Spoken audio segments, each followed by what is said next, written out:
Assalamualaikum warahmatullahi wabarakatuh. Saya Nafisa Latifatu Zuria dengan NIM 21508071111135 dari Prodi Manajemen Sumber Daya Perairan Fakultas Perikanan dan Ilmu Kelautan. Di sini saya akan menjelaskan mengenai DNA dan RNA. Nah, apa itu DNA? DNA merupakan polimer asam nukleat yang terangkai secara sistematis dan termasuk pembawa informasi genetik yang diteruskan kepada keturunannya. Informasi genetik disusun dalam bentuk kodon yang berupa 3 pasang basa nukleotida dan menentukan bentuk, struktur maupun fisiologi suatu jasad. DNA atau lebih dikenal dengan asam deoksiribonukleat adalah sejenis asam nukleat yang tergolong biomolekul utama penyusun berat kering setiap organisme di dalam sel. Nah, DNA ini pada umumnya terletak di dalam inti sel. Secara garis besar, peran DNA di dalam sebuah sel adalah sebagai materi genetik, yang artinya DNA menyimpan cetak biru bagi segala aktivitas sel. Semua ciri fisik makhluk hidup dikodekan dalam molekul berbentuk heliks ganda ini. Nah, lalu apa itu heliks ganda? Secara umum, heliks ganda atau double helix adalah struktur DNA yang konvensional dan tersusun atas basa nitrogen berupa adenin, guanin, timin, dan sitosin yang merupakan polimer dari monomer nukleotida. Adenin dan guanin termasuk purin, sedangkan sitosin dan timin tergolong pirimidin. Struktur DNA heliks ganda tersusun atas 2 utas polinukleotida yang saling terhubung oleh ikatan hidrogen yang lemah. Ikatan hidrogen tersebut terbentuk antara 2 basa nitrogen, purin dan pirimidin yang saling berpasangan. Adenin berpasangan dengan timin yang terhubung dengan ikatan rangkap 2, sementara guanin berpasangan dengan sitosin yang terhubung dengan ikatan rangkap 3. DNA terdapat sebagai rantai ganda atau double helix yang sangat panjang, mengandung potongan-potongan gen sebagai satuan terkecil pengendali sifat dan ciri morfologi seperti warna kulit, jenis rambut, bentuk jari, dan sifat-sifat khusus pada manusia. Sepanjang pita DNA berisi struktur yang terdiri dari gula pentosa yang berupa deoksiribosa, gugus fosfat, dan basa nitrogen yang bersusun membentuk rantai panjang dan berpasangan secara teratur seperti yang terlihat pada gambar 2 yang merupakan struktur double helix DNA berbentuk 2 pita berlawanan arah seperti spiral. Kemudian ada nukleotida. Nukleotida yang merupakan monomer asam nukleat memiliki banyak fungsi dalam metabolisme selular.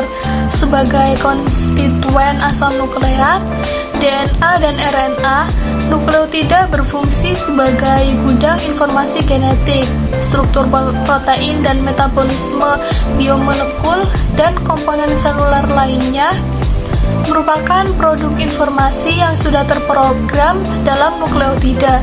Nukleotida memiliki 3 karakteristik komponen, yaitu basa nitrogen heterosiklik, gula pentosa, dan gugus fosfat. Molekul nukleotida yang gugus fosfatnya mengalami hidrolisis dinamakan dengan nukleosida. Basa dan gula pentosa penyusun nukleotida merupakan bentuk senyawa heterosiklik. Struktur nukleotida dan nukleosida dapat dilihat pada gambar di sebelah kanan saya. Lalu, pada gambar di bawah saya, ini merupakan struktur dari penyusun nukleotida, yaitu purin dan pirimidin. Ada 4 basa nitrogen yang merupakan unit pembentuk DNA, yaitu adenin, guanin, sitosin, dan timin. Sedangkan pembentuk RNA yaitu adenin, guanin, sitosin, dan urasil. Adenin dan guanin merupakan basa nitrogen jenis purin, sedangkan sitosin, timin, dan urasil adalah derivat pirimidin. Kemudian ada ikatan fosfodiester. Molekul nukleotida akan membentuk asam nukleat dengan membentuk ikatan fosfodiester, di mana gugus 5-fosfat pada unit nukleotida akan berikatan dengan gugus 3-hidroksil pada unit nukleotida lainnya. Ikatan kovalen pada asam nukleat terdiri atas gugus fosfat dan gula pentosa yang linier dengan basa nitrogen heterosiklik sebagai interval cabangnya. Semua ikatan fosfodiester dapat membentuk rantai panjang yang linier dengan polaritas spesifik pada 5N dan 3N. Ujung nukleotida yang memiliki posisi 5 dinamakan 5N, sedangkan ujung lainnya yang memiliki posisi 3 dinamakan 3N. Berdasarkan konvensi, rantai single asam nukleat selalu digambarkan dengan 5N pada kiri dan 3N pada kanan, sehingga arahnya dari 5 ke 3. Basa nitrogen penyusun DNA dan pasangan basa DNA dapat dilihat pada gambar di sebelah kiri. Ada 5 macam basa nitrogen, 2 dari golongan purin yaitu adenin, guanin, serta 3 dari golongan pirimidin yaitu sitosin, timin, dan urasil. Basa nitrogen adenin, guanin, sitosin, dan timin ditemukan pada DNA, sedangkan adenin, guanin, sitosin, dan urasil ditemukan pada RNA. Lalu pada gambar di bawah saya ada pasangan basa DNA seperti yang dapat kita lihat. Keempat basa nitrogen nukleotida di dalam DNA tidak berjumlah sama rata. Keempat basa nitrogen berbeda secara relatif dari satu spesies dengan spesies yang lainnya. Akan tetapi, pada setiap molekul DNA, jumlah adenin selalu sama dengan jumlah timin. Demikian pula dengan jumlah guanin selalu sama dengan jumlah sitosin. Ini dikenal dengan teori Kargraf. Adenin selalu berpasangan dengan timin dan sitosin selalu berpasangan dengan guanin melalui ikatan hidrogen. Adenin dan timin membentuk 2 ikatan hidrogen, sedangkan guanin dan sitosin membentuk 3 ikatan hidrogen. Selanjutnya, macam-macam DNA. DNA terbagi menjadi 4 jenis, yaitu bDNA, yang kedua aDNA, yang ketiga zDNA, dan yang keempat adalah cDNA. Yang pertama, bDNA. bDNA adalah bentuk yang umumnya diamati pada kromosom. bDNA adalah heliks tangan kanan dengan 10 pasangan basa perputaran. bDNA ini direplikasi dan digunakan dalam transkripsi dan translasi RNA yang merupakan molekul yang digunakan untuk sintesis protein. bDNA dapat terdenaturasi, yang berarti ikatan hidrogen dihilangkan. Ini pada dasarnya adalah langkah pertama dalam replikasi DNA di dalam sel. Dan yang kedua, aDNA. aDNA ini juga heliks tangan kanan, namun ada banyak pasangan basa perputarannya. aDNA memiliki 11 pasangan basa perputaran. Selain struktur yang lebih kompak, aDNA mirip dengan bDNA. Ini adalah biologis aktif dalam sel dan membentuk struktur mengkristal dalam percobaan laboratorium. Dan yang ketiga, zDNA. zDNA adalah jenis DNA yang merupakan heliks tangan kiri. Ia juga dikenal sebagai biologis aktif dalam formasi zigzag berulang urutan pasangan basa. zDNA memiliki 12 pasangan basa perputaran, sehingga membawa sebagian besar gen antara setiap pergantian. zDNA berperan dalam transkripsi RNA yang merupakan proses sintesis protein untuk menciptakan mRNA dari untai DNA. mRNA atau message RNA adalah molekul yang membawa gen ditranskripsikan ke ribosom di mana protein disintesis. Dan yang terakhir ada cDNA. cDNA ini biasa disebut dengan DNA komplementer atau klon, yang merupakan jenis DNA yang digunakan untuk menggambarkan pustaka informasi genetik. cDNA digunakan dalam pengujian untuk obat-obatan dan penelitian penyakit. cDNA adalah untai komplementer yang dituangkan di dalam laboratorium untuk menciptakan gen. Rekayasa genetika juga menggunakan pustaka DNA ini untuk membuat versi modifikasi dari informasi genomik. Kemudian ada RNA. RNA ini seperti halnya DNA, merupakan polimer yang tidak bercabang yang terdiri dari nukleonukleotida yang bersambung dengan ikatan 3 ke 5 fosfodiester. Struktur kovalen RNA berbeda dengan DNA dalam dua hal, sebagaimana terbaca dari namanya. Unit-unit gula dalam RNA berupa ribosa, bukan deoksiribosa. Ribosa mengandung sebuah gugus 2 hidroksil yang tidak terdapat deoksiribosa. Perbedaan yang lainnya ialah bahwa satu dari keempat basa utama dalam RNA adalah urasil yang menggantikan timin. Urasil seperti timin dapat membentuk pasangan basa dengan adenin, tetapi tidak mengandung gugus metil yang terdapat di dalam timin. Molekul RNA dapat berbentuk struktur bagian dari suatu untai tunggal atau untai ganda. RNA tidak dapat membentuk heliks ganda tipe bDNA karena interferensi steril oleh gugus 2 hidroksil pada unit-unit ribosanya. Akan tetapi, RNA dapat membentuk modifikasi heliks ganda dan pasangan-pasangan basanya menjauh, membuat sudut sekitar 20% lebih besar dari garis tegak lurus dengan sumbu heliks. Sumbu heliks suatu struktur yang mirip dengan ADNA. Komponen penyusun nukleotida yaitu basa nitrogen, gula pentosa, serta satu atau lebih gugus fosfat. Bila ketiga subunit ini bergabung, maka akan membentuk nukleotida bernama nukleosida monofosfat.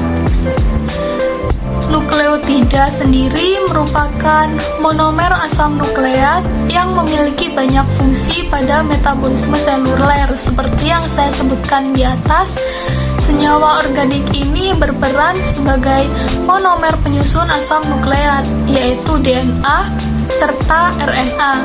Keduanya merupakan biomolekul penting dalam menyusun makhluk hidup.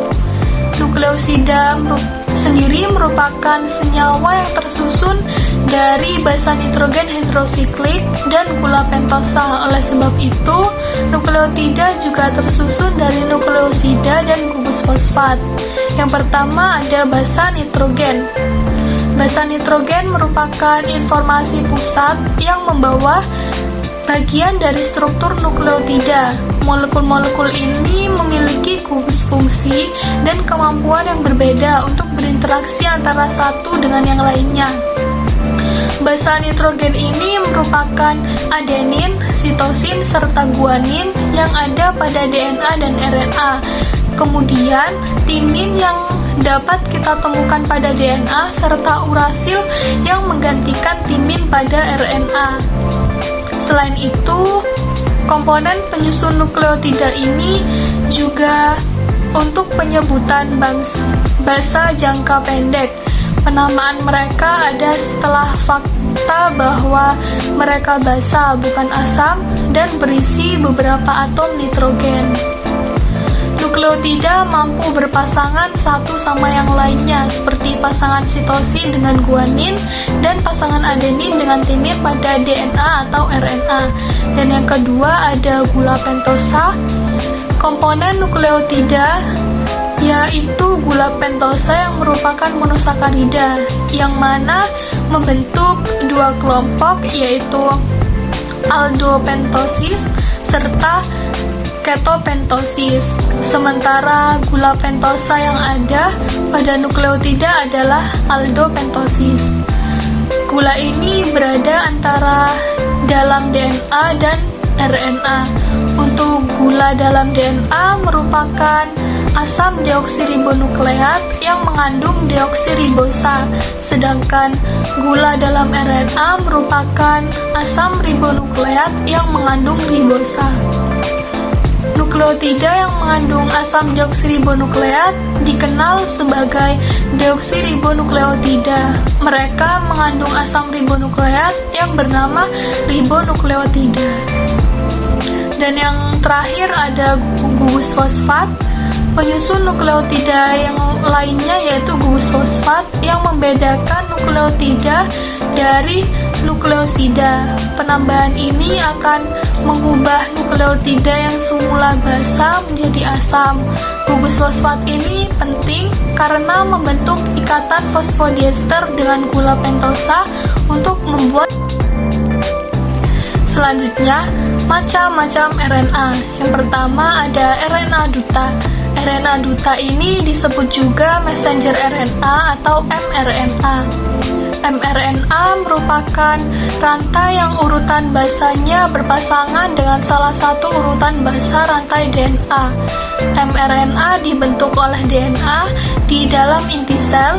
Fungsi dari mRNA adalah menyampaikan informasi genetik dalam bentuk kode-kode genetik dalam inti ke ribosom dan sebagai pola cetakan dalam membentuk polipeptida. mRNA ini dibentuk bila diperlukan dan jika tugasnya selesai maka akan dihancurkan dalam plasma. Dan yang kedua ada RNA ribosom. RNA ribosom ini bisa disebut juga dengan rRNA, dibentuk oleh DNA dan terdapat di dalam ribosom.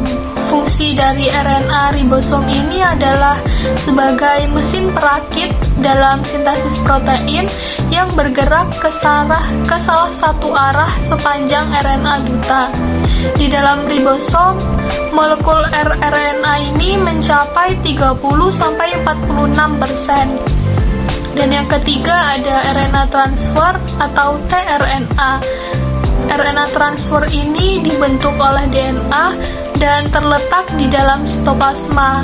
RNA transfer berfungsi mengangkut asam-asam amino ke ribosom sesuai dengan kode yang terdapat dalam mRNA, serta menerjemahkan kode-kode yang dibawa oleh mRNA.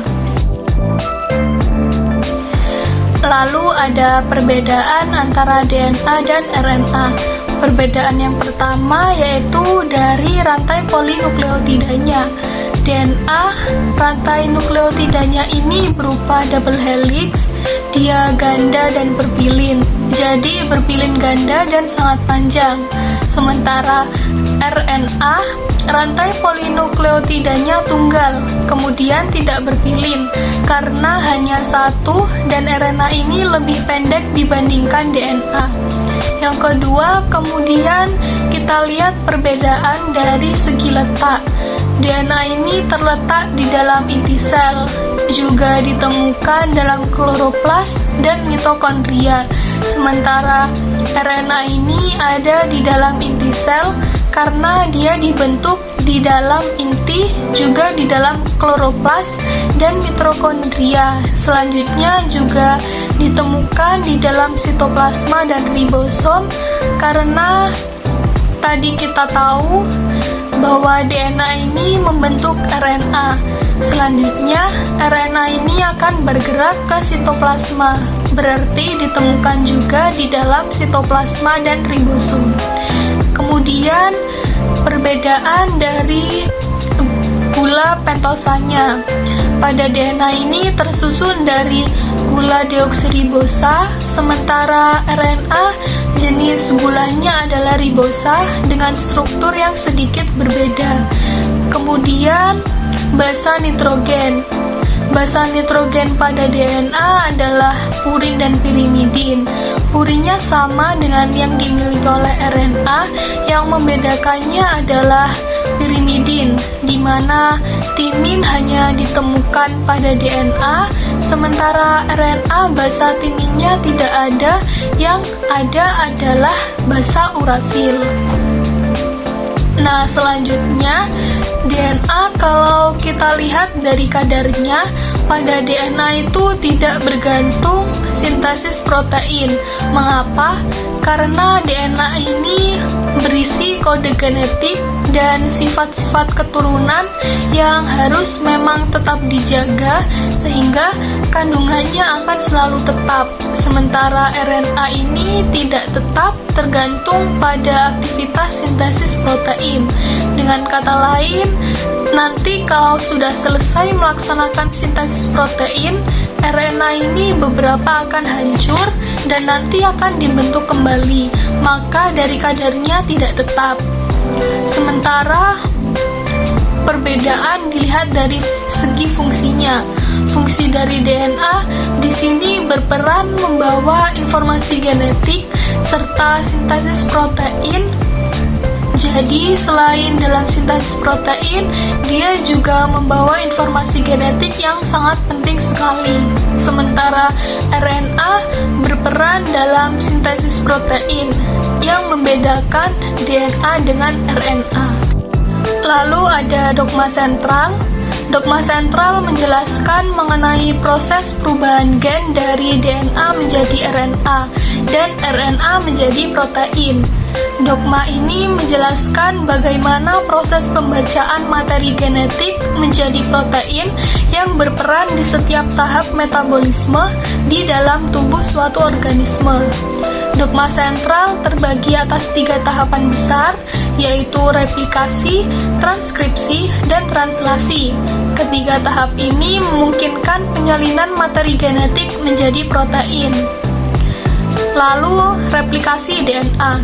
Replikasi adalah kemampuan DNA untuk dapat menggandakan diri. Proses-proses yang terjadi saat terjadinya replikasi adalah yang pertama, ikatan hidrogen membuka sehingga 2 pita akan memisah. Pita saling memisah, basa nitrogen pada masing-masing pita berfungsi sebagai cetakan yang mengatur pengikatan basa komplementer pada pita yang baru dibentuk. Dan masing-masing dari pita lama membentuk pita baru sehingga menghasilkan 2 pita double helix. Proses yang terjadi tersebut dipengaruhi oleh enzim helikase, enzim polimerase, dan ligase. Replikasi DNA dapat terjadi melalui 3 kemungkinan. Yang pertama yaitu konservatif, yang kedua yaitu semi-konservatif, dan yang ketiga dispersif. Selanjutnya, transkripsi. Transkripsi adalah proses yang terjadi di dalam inti sel untuk sintesis RNA secara langsung dari salah satu rantai DNA. Informasi dari rantai DNA langsung dikopi nukleotida per nukleotida dari setiap molekulnya menjadi RNA. Salah satu rantai DNA dengan sekuen unik menjadi template atau cetakan untuk membuat rantai DNA yang juga menjadi sekuen unik. Proses ini mirip dengan pencetakan rantai DNA komplementer dalam replikasi DNA. Urutan molekul RNA yang dihasilkan sesuai dengan urutan template DNA yang merupakan transkrip perintah dan arahan pembuatan protein.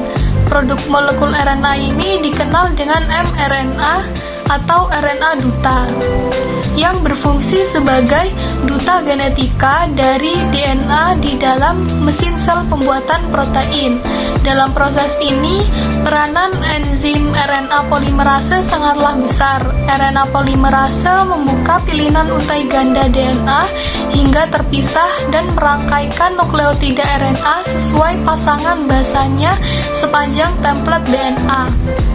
Seperti halnya DNA polimerase yang berfungsi dalam proses replikasi DNA, RNA polimerase hanya dapat menambahkan nukleotida saat terjadi perpanjangan basa pada ujung 3, sehingga molekul RNA memanjang dari arah 5 ke 3 saat terjadi penambahan basa. Dalam proses transkripsi terdiri dari 3 tahapan, yaitu inisiasi atau permulaan, yang kedua pemanjangan atau elongasi, dan yang terakhir yaitu terminasi atau penghentian.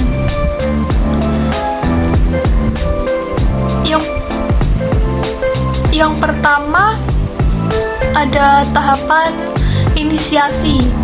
Sekuens spesifik pada untai DNA tempat melekatnya RNA polimerase disebut promotor. Titik awal transkripsi adalah lokasi di mana sintesis RNA sebenarnya dimulai. Selain menentukan di mana transkripsi dimulai, promoter juga menentukan yang mana dari kedua untai ganda DNA yang diperlukan. Sebagai template, ada protein lain yang juga terlibat dalam memandu RNA polimerase untuk mengenali dan mengikat sekuen promoter di sepanjang molekul DNA. Lalu yang kedua ada elongasi atau pemanjangan. Pada saat RNA polimerase 2 bergerak di sepanjang DNA dengan arah 5 ke 3, enzim tersebut membuka pilihan kedua untai ganda DNA. Dalam proses transkripsi ini, hanya sebagian kecil saja pilihan yang terbuka, kira-kira 10 basa dari DNA utas ganda.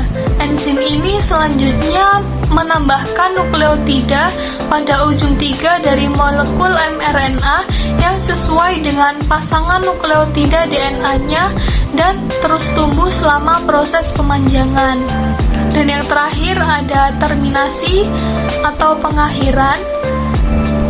Terminasi ini berlangsung hingga RNA polimerase bertemu dan melewati kodon tanda berhenti atau kodon stop yang ada pada untai DNA. Sekuen tanda berhenti ini merupakan isyarat bagi RNA polimerase untuk menghentikan transkripsi dan melepaskan mRNA dari untai DNA. Hasil transkripsi sebelum diproses disebut sebagai pra-mRNA. Pemrosesan pra-mRNA yang terjadi di dalam nukleosel eukariotik, salah satunya adalah pemotongan dan penyambungan molekul RNA. Kemudian translasi. Translasi adalah proses sintesis polipeptida dengan panduan dari mRNA. Sel menerjemahkan pesan genetika berupa sekuen basa dari molekul RNA untuk membangun polipeptida yang sesuai dengan urutan sekuen asam amino. Penerjemah yang berperan di sini adalah RNA jenis lain, yaitu tRNA. RNA transfer ini membawa asam amino dari sitoplasma satu persatu ke ribosom. Translasi dibagi menjadi 3 tahap sama seperti transkripsi, yaitu inisiasi, elongasi, dan terminasi. Ketiga tahapan ini memerlukan beberapa faktor protein, yaitu umumnya enzim, untuk membantu mRNA, tRNA, dan ribosom selama proses translasi. Inisiasi dan pemanjangan rantai polipeptida juga membutuhkan sejumlah energi. Energi ini disediakan oleh GTP atau guanosin trifosfat, yaitu suatu molekul yang mirip dengan ATP. Yang pertama ada proses inisiasi. Tahapan inisiasi dari proses translasi mensyaratkan keberadaan 3 komponen, yaitu mRNA, tRNA yang memuat asam amino pertama dari polipeptida dan 2 subunit ribosom. Proses ini dimulai ketika subunit ribosom kecil mengikatkan diri pada mRNA dan tRNA inisiator. Subunit ribosom kecil melekat pada tempat tertentu di ujung 5 dari mRNA. Arah ke hilir dari tempat tersebut terdapat kodon inisiasi AUG, di mana proses translasi sebenarnya dimulai. Kemudian, molekul tRNA inisiator yang membawa asam amino mesionin melekat pada kodon inisiasi. Dan yang kedua adalah tahapan elongasi. Pada tahap pemanjangan translasi ini, asam amino kedua ditambahkan di belakang asam amino pertama atau yang disebut dengan metionin tadi. Nah, kodon mRNA pada ribosom membentuk ikatan hidrogen dengan antikodon molekul tRNA yang baru masuk dan membawa asam amino yang sesuai. Molekul rRNA dari subunit ribosom besar berfungsi sebagai enzim, yaitu mengkatalisis pembentukan ikatan polipeptida. Enzim ini menggabungkan polipeptida yang sedang memanjang tersebut ke asam amino yang baru tiba. Pada tahapan ini, polipeptida memisahkan diri dari tRNA tempat penempelannya semula dan asam amino pada ujung karboksilnya membentuk ikatan dengan asam amino yang dibawa oleh tRNA. Dan yang ketiga ada terminasi. Pada tahap akhir dari proses translasi ini, pemanjangan berlangsung hingga kodon tanda stop mencapai ribosom. Triplet basal kodon tanda stop adalah UAA, UAG, dan UGA. Kodon stop tidak mengkode suatu asam amino pun, melainkan bertindak sebagai tanda untuk menghentikan translasi. Sebuah protein yang disebut faktor pelepas melekatkan diri pada kodon stop yang menyebabkan ribosom menambahkan molekul air pada rantai polipeptida. Reaksi hidrolisa ini membebaskan rantai polipeptida dari ribosom. Ribosom pada akhirnya memisah kembali menjadi dua bagian, yaitu subunit besar. Sekian dari saya, apabila ada kurang dan salahnya mohon dimaafkan. Wassalamualaikum warahmatullahi wabarakatuh.